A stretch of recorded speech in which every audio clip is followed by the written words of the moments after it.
India-Bhutan relations are, in a manner of speaking, exemplary. They're a model of good neighborliness.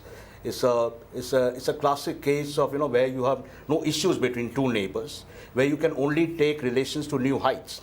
Yes, China is pressing Bhutan for a border settlement, which could involve some issues for India. And yes, China wants an embassy in Thimphu. These are all well known. But I don't see Bhutan following through on those things, at least for the next decade or so. And in that sense, the Chinese think we've kept at bay for a while. The only country in the world, and it's a pioneer in that respect, which has pioneered the concept of gross national happiness.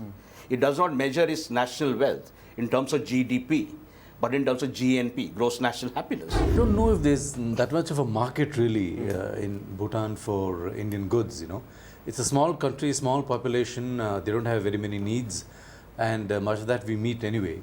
I think India would be looking elsewhere for markets and profits and that kind of big business, There's a BRICS thing also happening in Brazil. There's a visit to Nepal, I'm told, also in July. So he has a fairly hectic schedule. September, there's a bilateral with President Obama, which is again be pretty big. So for a very brand new Prime Minister, he's got a very hectic foreign policy schedule. Off and on, we hear the construction of India, the image of India as big brother. But that paranoia has been fed not only in Pakistan, but in Bangladesh, in Sri Lanka, the big brother, bully and all that, hegemon in the making. But the point is that what can India do about his size?